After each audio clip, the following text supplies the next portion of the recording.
नमस्कार बच्चों, मेरा नाम है राहुल और आप देख रहे हैं वैसे बीसी क्लास। तो आज की वर्कशीट है आपकी क्रिटिकल थिंकिंग, समीक्षात्मक सोच। तो ये सब छोटा छोटा करते हुए जा रहे हैं, अच्छा खासा इन्हें बड़ा बड़ा लिखना चाहिए, कोई बात नहीं। जिसका पार्ट 2 है क्रिटिकल थिंकिंग। जैसा कि आपको पता होगा, वर्कशीट आप जो EMC है 16 लगा रहे हैं, तो अब तो पता ही चला होगा 3 पेज में आता है। Page number 1, page number 2, page number 3। ठीक है, लाइन्स लगाते हैं, कोई बड़ी समस्या नहीं आएगी, लाइन से पढ़ते हैं। क्रिटिकल थिंकिंग, ठीक है, बिल्कुल किसी समस्या पर सोचना, विचारना, विचार विमर्श करना। ठीक है, बिल्कुल अपने मन से नहीं बोल देना, उस पर सोचना। ठीक है, फिर उस पर कुछ अपना निर्णय देना, कुछ जवाब देना। तो आते हैं, पढ़ते हैं, इसे स्टार्ट कैसे करते हैं। पिछली बार हमने देखा कि रोजाना की बातों में हम कैसे क्रिटिकल थिंकिंग का इस्तेमाल कर सकते हैं। ठीक है, किसी भी बात को बस यूं ही बिना किसी प्रमाण, बिना उसके सारे पहले समझे मान लेना। अरे ये क्या, बिना उसके सारे पहले समझे मान लेना। देखो कैसी का कैसा ये दिमाग बना रहा है बच्चों। मैं इसे एक बार अंडरलाइन कर देता हूँ, जब आपके पास ये EMC वर्कशीट आएगी तो आप ही बताइएगा तो क्या कहना चाहता है। ठीक है, लेकिन मैं समझ गया हूँ, या मतलब ये शुरू से पढ़ते हैं तो मैं समझ जाइए। इन्होंने थोड़ी सी गलत प्रिंटिंग हो गई होगी, इन्होंने स्पीक कराया होगा, लिख छोड़ दिया इसने, कोई बात नहीं। किसी भी बात को बस यूं ही किसी बिना किसी प्रमाण के या बिना किसी उसके पहलू होना चाहिए, पहलू समझे नहीं मानना चाहिए, पहले निर्णय को नकारात्मक रूप से प्रभावित कर सकता है। आइए इस बार देखते हैं क्रिटिकल थिंकिंग किस तरह की समस्याओं को समझने और फिर उसके समाधान ढूंढने में मदद करती है। तो बच्चों बहुत ही सी आपकी स्पेशल ये EMC वर्कशीट है। किसी भी समस्या को आपको सॉल्व करने से पहले उसको सोचना, विचार विमर्श करना बहुत ही ज़रूरी होता है। ठीक है, जैसे आप मैथ के भी सवाल लगाते हैं, उसमें भी आपकी क्रिटिकल थिंकिंग कई बार इस्तेमाल होती है। ठीक है, तो आप इस समस्या चुनिए। यह आपके घर के आसपास, आपके स्कूल से संबंधित या आपके शहर किसी भी बारे में हो सकती है, जिसके बारे में आप कुछ कहना चाहते हैं, या आप अपने घर के किसी सदस्य, अपने दोस्त या पड़ोसी के साथ मिलकर भी कर सकते हैं। सोच लेने के बाद समस्या को इस चित्र में दिए गए गोले में लिखिए। गोला दिया नहीं गया है आपका, गोला पेज नंबर 1 है तो पेज नंबर 2 पे गोला है जो मैंने पहले से भर रखा है। तो इसे एक बार पढ़ लेते हैं, फिर मतलब आपको एक समस्या लेनी है, नीचे कुछ 5 प्रश्न हैं, इसके उत्तर आपको भरने हैं। उसके बाद इस समस्या से जुड़े कुछ सवाल पर सोचकर उसके बारे में अपने जवाब या ख्याल चित्र में दिए गए बादल लिखिए। ठीक है, बादलों में लिखना है आपको, बादल में लिखेंगे। ठीक है, क्रिटिकल थिंकिंग। ठीक है, कोई भी समस्या सोच सकते हैं आप। तो मैंने अभी एक समस्या सोची है, हो सकता है आपकी कुछ और समस्या हो आसपास की, लेकिन जो मेरे को परफेक्ट लगी। ठीक है, ये पेज नंबर 2 चल रहा है आपका, पेज नंबर 1 का काम समाप्त हो चुका है। तो समस्या जो मैंने सोची वो है आपकी, ऑनलाइन बच्चों की कैसे पढ़ाई हो। ठीक है, कैसे हो पढ़ाई, मैंने ये आपकी क्रिटिकल थिंकिंग में ले रखा है। जो समस्या मैंने अपने हिसाब से ले रखी है, इसमें आपको क्रिटिकल थिंकिंग लगा के जो प्रश्न है उसके आंसर देने हैं। तो कैसे हो पढ़ाई, तो बहुत सारे बच्चों के लिए ऑनलाइन पढ़ाई तो बिल्कुल नहीं होगी। पहले बच्चों को मोबाइल नहीं दिया जाता था, अब दिया जा रहा है। पहले मोबाइल से दूर बिठाया जाता था, अब पास बिठाया जा रहा है। ठीक है, तो बहुत सारी चीज़ें बदल गई हैं। इस चीज़ को ध्यान में रखते हुए कैसे हो बच्चों की ऑनलाइन पढ़ाई। ठीक है, मेरी समस्या तो ये है, और बच्चे तो पढ़ रहे हैं ऑनलाइन, लेकिन फिर भी बहुत सारी समस्या अभी भी है इसके साथ। इस समस्या के बारे में अभी मुझे क्या क्या पता है। पॉइंट नंबर 1 जो 1 है वो आपका यहाँ पे है। ठीक है, तो मैं यहाँ पे भी 1 लिखता हूँ, कंफ्यूज मत होइएगा, 1। ठीक है, तो यहाँ पर 1 है लिखा है, बच्चों के स्कूल अभी नहीं खुलेंगे, उन्हें उनका काम उनके मोबाइल पर दिया जाएगा। इस समस्या से मुझे अभी तक यही पता चला है कि बच्चों कैसे ऑनलाइन पढ़ाई होगी, और मुझे यही पता चल रहा है कि बच्चों के भी स्कूल नहीं खुलेंगे और उनकी जो काम है मोबाइल पर दिया जाएगा, व्हाट्सएप पे दिया जाएगा, गूगल मीट पे क्लास होगी, जूम ऐप पे इनकी क्लास होगी। बस यही पता चल रहा है, आप और बड़ा बना के इसे लिख सकते हैं। पॉइंट नंबर 2, इस समस्या को सुलझाना क्यों जरूरी है। ठीक है, तो पॉइंट नंबर 2 आपका 2 मैं यहाँ पे भी लिख देता हूँ, आपको समस्या नहीं आएगी क्योंकि पॉइंट नंबर 2 यहीं पे है। यह समस्या बच्चों की पढ़ाई से जुड़ी है जो बच्चों का भविष्य तय करती है, तो इस समस्या को सुलझाना बहुत ही जरूरी है। ठीक है, आप इसे आपसे बना के भी और भी लिख सकते हैं, अपने मन को बनाएंगे तो टीचर और खुश हो जाएंगे। और क्रिटिकल थिंकिंग बच्चों, ये बस मैं आपके लिए थोड़ा सा माइंड सेट कर रहा हूँ। ठीक है, इसमें आप अगर अपने मन से बना के लिखते हैं तो ये आपके माइंड के लिए बहुत ही अच्छा होगा।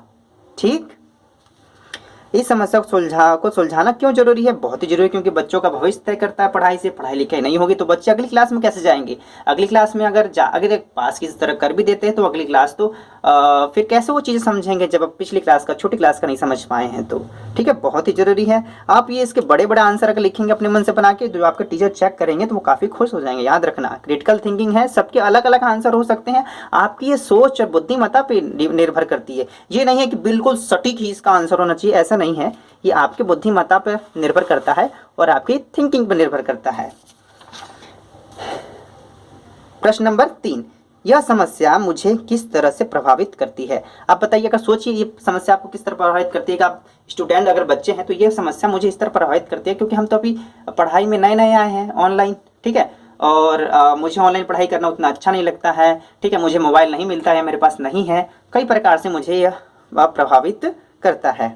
लेकिन मेरे पास बॉक्स छोटा था तो मैंने उसी हिसाब से लिखा। पॉइंट नंबर 3 मैं यहाँ 3 लिख देता हूँ। ऑनलाइन पढ़ाई हमारे लिए बिल्कुल नई है, नहीं है मतलब नहीं, नई है, बिल्कुल न्यू है। इससे मेरी शिक्षा पर बहुत प्रभाव पड़ता है। पहले मैं टीचर से आमने सामने बैठ कर उनसे सवाल पूछ सकता था, लेकिन अब नहीं हो पाता है। देखो, आप कई बच्चे गूगल मीट पर पूछ रहे होंगे, ठीक है, समझ में आ रहा है। लेकिन जो आपका फिजिकल क्लास होती है और जो ऑनलाइन टीचर क्लास सामने बैठ के पढ़ाते हैं, दोनों में अंतर होता है। वहाँ पे आप कभी भी हाथ ऊपर करके खड़ा होकर पूछ सकते हैं, लेकिन ऑनलाइन में कई बार नेटवर्क एरर आ जाता है, कई बार आवाज़ आती है, कई बार आवाज़ नहीं आती, तो कई प्रकार से हमारी जो पढ़ाई इफेक्ट होती है। कई बार नेट नहीं होता, कई बार मोबाइल में चार्ज नहीं होता, कई बार टेक्निकल एरर आ जाती है। तो इस प्रकार बना के आप क्वेश्चन नंबर 3 का और बड़ा आंसर भी लिख सकते हैं। ठीक, तो प्रश्न नंबर 4, इस समस्या को अर्जेंटली सुलझाना होगा या बाद में किया जा सकता है? ऑनलाइन बच्चों की पढ़ाई है तो मेरे ख्याल से इसे तुरंत समझाना चाहिए। ठीक है, अब ठीक है स्कूल नहीं खुलेंगे, लेकिन बच्चे को ऑनलाइन पढ़ाई में कहाँ समस्या आ रही है? मेरे ख्याल से इसे अर्जेंटली सुलझाना चाहिए। उन बच्चों की मदद करनी चाहिए जिनको ऑनलाइन पढ़ाई समझ में नहीं आ रही, उन्हें समझाना चाहिए कि बच्चे ऑनलाइन पढ़ाई इस प्रकार से करिए, ऐसे करिए। ठीक है, तो ये है आपका, तो 4 का ये है। तो इस समस्या को अर्जेंटली सुलझाना होगा क्योंकि कई बच्चों के पास मोबाइल व नेट की सुविधा नहीं है। ना मोबाइल है ना ही नेट है। अब देखो, आप सबके पास मोबाइल और नेट है, आप सबके पिताजी ने, पेरेंट्स ने, अगर किसी का मामा ने, मौसा ने दे रखा है मोबाइल, तो आप चला रहे हो, बहुत अच्छी बात है बच्चों। और लोगों के पास नहीं है, हकीकत में नहीं है। आप वर्कशीट नंबर आप 16 EMC वर्कशीट नंबर 16 पढ़ रहे हैं, किसी ने अभी 2 या 4 या 5 भी नहीं किया होगा। क्यों? उनके पास मोबाइल नहीं है, नेट नहीं है। ठीक है, अब किसी पास, अब ये देखिए, आपने कई बार देखा होगा ना, जो जियो का 500 रुपये वाला मोबाइल चल रहा था, लोग वो क्यों खरीद रहे थे? क्यों? अरे उस टाइम में बच्चों के पास या पेरेंट्स के पास पैसा नहीं था, 500 वाला मोबाइल लेके ही काम चला रहे थे। जियो टू जियो, कोई बात नहीं, डब्बे वाला ही फ़ोन ले लेते हैं। अब तो स्मार्टफोन नहीं होगा तो बात चलेगी नहीं, बात बनेगी नहीं। तो अभी भी बहुत बच्चों के पास नहीं है या नेट नहीं है, बड़ी समस्या है, इसे सुलझाना होगा। ठीक है, सरकार को यहाँ पे कदम उठाना चाहिए, कम से कम बच्चों के लिए नेट तो फ्री कर देना चाहिए, जहाँ तक मेरी है, या आप अपने मन से और इसमें एक्स्ट्रा कर सकते हैं 5। ठीक है, समस्या नंबर 5 पे आते हैं। इस समस्या को सुलझाने के लिए सबसे पहला कौन सा कदम उठाना होगा? बच्चों, इसमें बहुत सारी चीज़ें आप लिख सकते हैं। आपको रियल में क्या क्या समस्या आ रही होंगी इसमें आप बना के लिख सकते हैं, कोई समस्या नहीं आएगी। 4, ये 5 नंबर। ठीक है, मेरे जो बादल था वो थोड़ा सा छोटा था तो मैंने छोटा ही लिख दिया। और ये आपके बस, मैंने थिंकिंग को बस थोड़े से आसपास लाया हूँ, इसमें और बड़ा, लेकिन मैं बार बार बोल रहा हूँ, जिस एक बच्चे के पास मोबाइल नहीं है उसके पास बैठकर मुझे साथ में ऑनलाइन पढ़ाई करनी चाहिए। मैंने तो ये लिख दिया भैया, जिसके पास मोबाइल नहीं है मैं उसके पास चला जाऊँगा और इस मतलब सोशल डिस्टेंसिंग का पालन करते हुए, ठीक है, उसके पास जाएंगे और जब क्लास लगेगी तो मैं उसके साथ बैठ जाऊंगा और अपनी पढ़ाई के साथ साथ उसकी पढ़ाई हो जाएगी, अगर वो मेरे सेम क्लास सेम सेक्शन का बच्चा है तो। ठीक है, और अपनी और पढ़ा के लिख सकते हैं आप। उम्मीद है बहुत सारी चीज़ें आपको समझ में आई होंगी। इन प्रश्नों के बारे में सोचकर क्या आपको अपनी समस्या को और बेहतर तरीके से समझने में मदद मिली है? क्या मतलब ये प्रश्न करने के बाद क्या आपको और कुछ समस्या समझ में आई? क्या आप कोई दो ऐसी बातें बता सकते हैं जो आप समझे? बिल्कुल, आप अपने मन से भी लिख सकते हैं, ये मैंने आपके हिंट के लिए लिख दिया है। हमारे स्कूल और कुछ दिनों तक बंद रहेंगे, इसलिए हमें ऑनलाइन पढ़ाई करनी होगी। फोड़ लो भैया, सर्फ मत फोड़ देना मेरा। देख रहे हो, हम यहाँ क्रिटिकल थिंकिंग के बारे में बात कर रहे हो, बच्चे बम फोड़ रहे हैं। हमारे स्कूल और कुछ तो मुझे ये समझ में आया, हमारे स्कूल बंद रहेंगे, हमें ऑनलाइन पढ़ाई करनी होगी। तो मतलब कि इतना तो सोच समझ में आ गया कि स्कूल तो नहीं खुलेंगे, तो अब हमें ऑनलाइन पढ़ाई ही सीखनी पड़ेगी। अगर जिसके पास नहीं है उसकी मदद करनी पड़ेगी। अब ये सोचो कल खुल जाएंगे स्कूल, परसों खुल जाएंगे स्कूल, ऐसा नहीं है। स्कूल खुलने में समय लगेगा और हमें ऑनलाइन ही सीखना होगा। और दूसरा क्या समझ में आया, इस कोरोना काल में हमें एक दूसरे की मदद करनी चाहिए। बिल्कुल, बिना एक दूसरे की मदद के बिना काम नहीं बन सकता। ठीक है, उम्मीद है बहुत अच्छे समझा रहा हूँ और आपको समझ में भी आ रहा होगा।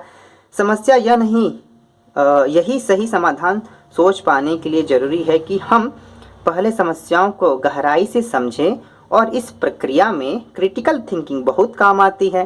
ठीक है, क्रिटिकल थिंकिंग में आपका एक्सपीरियंस, अनुभव भी काम में आता है। सही सवालों के माध्यम से हम किसी भी समस्या के बारे में और गहराई से सोच पाते हैं और उसे से जुड़ी जानकारी हासिल कर पाते हैं। ठीक है, ये पेज नंबर 2 आपका यहाँ पे समाप्त हो जाता है। पेज नंबर 2 यहाँ पे समाप्त हो गया आपका। ठीक है, तो पेज नंबर 1 पे जो आपकी क्वेश्चन थे वो आप इस प्रकार से लिख सकते हैं। पेज नंबर 1 पे था, 2 समाप्त हो गया, पेज नंबर हम 3 पे आ चुके हैं। ठीक है, पेज नंबर 3 ब्लर हो रहा है क्या? एक बार ठीक कर लेते हैं इसे, ब्लर मत होइए भाई साहब। बस ठीक हो गया। अब क्या है कि मैं नीचे देखने लग जाता हूँ ना, पढ़ाने में इतने मसरूफ़ हो जाता हूँ कि मुझे ब्लर का पता ही नहीं चलता। लेकिन अगर ब्लर हो जाए तो आपको समस्या हो जाएगी ना क्रिटिकल थिंकिंग में। पेज नंबर 3 पे आ गए हम। आइए अब केस स्टडी पढ़ते हैं। केस स्टडी मतलब किसी चीज़ के बारे में पढ़ना होता है, किसी केस के बारे में केस स्टडी करते हैं और उसके आधार पर क्रिटिकल थिंकिंग से जुड़े कुछ सवाल पर सोचकर उनके जवाब देते हैं। केस स्टडी को पढ़कर नीचे दिए गए सवालों के सही विकल्प पर निशान लगाना है। इसे केस स्टडी करना और नीचे कुछ 2 आपके प्रश्न हैं और इसमें सही विकल्प का निशान लगाना है आपको। मार्केट में स्ट्रॉन्ग वीटा नाम से, स्ट्रॉन्ग वीटा समझ रहे हो ना आप? ढंग से नाम नहीं ले सकते, फुसफुस वीटा, कोरोना वीटा, अलग अलग नाम से जाना जाता है ना। क्यों रियल नाम नहीं ले सकते? क्योंकि कंपनी में यार चीटिंग हो जाएगी ना। कंपनी इनको कह देगी EMC वाले ये तुम क्या कर रहे हो, मेरा नाम बदनाम कर रहे हो। तो ठीक है, आप समझ सकते हैं कौन सा ये वीटा है आपका। मेरे ख्याल से आप सभी ने इसका इस्तेमाल किया भी होगा। मार्केट में स्ट्रॉन्ग वीटा नाम से किशोरों के लिए एक पाउडर मिलता है, बहुत अच्छा है, हमें पता भी है। चूँकि इसके मुख्य उपभोक्ता 8 से 12 वर्ष के छात्र हैं। तो इसे आगे बढ़ने से पहले आपको बताऊं, जो भी आपके एड्स वगैरह आते हैं ना, प्रचार, वो आपके एज के हिसाब से आते हैं। कई बार आपने देखो सेंट वाले ऐड आते हैं, चारों तरफ लगा लेते हैं तो क्या आ जाता है, चारों तरफ से कौन कौन आ जाते हैं, देखते हो ना। तो ये मैनिपुलेट करने के लिए होता है माइंड को, और ऐसा रियल में होता नहीं है कुछ भी। तो हर एक के एज के हिसाब से उसको वैसा बनाया जाता है कि आपके पीछे 4 बंदे आ जाएंगे, खड़े हो जाएंगे, वो आपकी सलामी करेंगे, ऐसा है वैसा है, और हम वहाँ पर मैनिपुलेट हो जाते हैं, हम उनकी बातें मान लेते हैं। ठीक है, तो इस बात को ध्यान में रखिएगा दोबारा से। तो चूँकि इसके उपभोक्ता 8 से 12 या 12वीं के छात्र हैं, स्ट्रॉन्ग वीटा कंपनी ने स्कूल में बच्चों के सामने इसका प्रचार करने का निर्णय लिया। प्रचार के दिन उन्होंने स्कूल में बताया कि इस पाउडर को दूध के साथ मिलाकर पीने से न सिर्फ बच्चों को ऊर्जावान महसूस होगा, बल्कि उनकी ऊंचाई भी बढ़ेगी। मतलब भागिए, दौड़िए, कूदिए मत, बस हमारा पाउडर पीजिए और रिलैक्स होके सो जाइए, आपकी लंबाई और ऊर्जा हम बढ़ा देंगे। ठीक है। उन्होंने ये भी बताया कि पाउडर में अनेक तरह के विटामिन भी डाले गए हैं। अच्छा जी, जो शरीर में आई कमियों को पूरा करते हैं। अच्छा, इस कंपनी ने छात्र के लिए स्ट्रॉन्ग वीटा की बोतल पर 30% का डिस्काउंट देने की भी बात कही। इतना अच्छा है और 30% का डिस्काउंट भी दे रहे हैं। यहाँ तो कंपनी की बात हुई। अब आगे आते हैं। बहुत से बच्चे इस प्रकार से प्रभावित हुए और स्ट्रॉन्ग वीटा खरीदने के लिए राजी हो गए। अरे हम खरीदेंगे, हम खरीदेंगे, हम खरीदेंगे, स्ट्रॉन्ग वीटा हम खरीदेंगे, हम बड़े होंगे। दिन भर सोएंगे, स्ट्रॉन्ग वीटा पिएंगे और लंबाई बढ़ाएंगे। उनके मन में था कि कंपनी अगर कह रही है तो ऊर्जावान ही होगा, हम क्यों मेहनत करें। तो हमारे टाइम पे, अगर विश्वास मानो, हमारे टाइम पे एक दवाई बेचने वाला व्यक्ति आया था, सच बता रहा हूँ मैं। वो कह रहा अगर इसे आप पीते हैं तो ये आपकी याददाश्त तेज कर देगा और जो आप याद करेंगे वो याद हो जाएगा। और विश्वास नहीं मानो कि बहुत सारे बच्चों ने खरीद लिया था। ठीक है, तो वो असर किया कि मैंने तो नहीं खरीदा। ठीक है, यही तो क्रिटिकल थिंकिंग के दिमाग आती है। मैंने उस टाइम पे भी नहीं खरीदा था और मैंने अब तो वैसे भी नहीं खरीदता। आपने देखा ना फेयर लेवल ये सब बहुत सारी एड्स आती हैं, तो कौन खरीदेगा, पता है ना, कोई गोरा तो कर ही नहीं सकता। भगवान ने जो गढ़ दिया सो गढ़ दिया। तो ठीक है, मैं अपने टॉपिक पे आते हैं। तो उनके ऊर्जावान होने और ऊंचाई बढ़ाने का दावा, तो दोबारा से पढ़ लेते हैं। बहुत से बच्चे इस प्रकार से प्रभावित हुए कि स्ट्रॉन्ग वीटा खरीदने के लिए राजी हो गए। उनके मन में था कि कंपनी अगर कह रही है तो उनके ऊर्जा होने और ऊंचाई बढ़ाने का दावा ठीक ही होगा, क्योंकि उनके जो कंपनी है फूफा जी की थी। लंच ब्रेक में औरों के साथ जब वे यह सब डिस्कस कर रहे थे तो इश्तिहार और अक्षय इश्तर और अक्षय ने कहा कि यह जरूरी नहीं। बिल्कुल, ये दो बच्चे होशियार थे। यह जरूरी तो नहीं कि कंपनी कह रही है तो वो सच ही होगा। उनका मानना है कि हमें खरीदने का निर्णय लेने से पहले इस दावे के बारे में और गहराई से सोचना चाहिए। सबने मिलकर दूसरे दिन कंपनी वालों से कुछ और जानकारी लेने का निश्चय किया। आपको पता होगा एक बार मैगी को भी बैन कर दिया गया था। इसमें कुछ ऐसी चर्बी पाई गई थी जो कि उनके मसाले में नहीं होना चाहिए था। तो ये हमेशा चलता रहता है। तो इसी वजह से किसी भी चीज़ पर विचार विमर्श करने से पहले आपको क्रिटिकल थिंकिंग, वही विचार विमर्श कर लेना चाहिए। आंख बंद करके विश्वास नहीं करना चाहिए। स्ट्रॉन्ग वीटा कंपनी के दावे की विश्वसनीयता जानने के लिए आप उनसे कौन सी जानकारी लेंगे। मतलब चलो बच्चे कंपनी पास दोबारा गए तो वो कौन सी जानकारी लेंगे, वो आंकड़े जिससे मार्केट में स्ट्रॉन्ग वीटा की बिक्री के बारे में पता चलेगा। ये जानकारी लेंगे कि कैसे बिकता है। वो आंकड़े जिससे कितने स्टूडेंट इन दावों को मानते हैं या पता करते हैं। तो बच्चे कितने भी माने, हमसे क्या फ़र्क पड़ता है। ये आंकड़े ये नहीं लेंगे। वो आंकड़े जिससे कितने लोग स्ट्रॉन्ग वीटा के उपयोग के बाद लंबे हुए और यह पता चलेगा। बिल्कुल ये वाला आंकड़ा लेंगे हम। ठीक है, कि हम ऐसे आंकड़े लेंगे, अरे कितने बच्चों ने स्ट्रॉन्ग वीटा का इस्तेमाल किया और उनकी लंबाई बढ़ी। आंकड़े दिखाइए फटाफट पहली फुर्सत में। ठीक है, तो ये वाला इसमें से आपका ये ठीक होगा। स्ट्रॉन्ग वीटा पीने से लंबे होने के दावे को समझने के लिए आप निम्न में से क्या नहीं करेंगे। याद रखना बच्चों, कई बार आप लोग गलती कर देते हैं। यहाँ पे नहीं वाला शब्द आया है। ठीक है, क्या नहीं करेंगे। इस दावे से जुड़े सटीक सवालों की जानकारी इकट्ठा करेंगे। इस दावे को मानने वालों को इकट्ठा करेंगे। अरे तो इसको क्या ये नहीं करेंगे, बस कहने मतलब ये आपका सही ऑप्शन, ये काम नहीं करेंगे। इस दावे से जुड़े जानकारी सटीक, बिल्कुल जानकारी इकट्ठा करेंगे पैदा।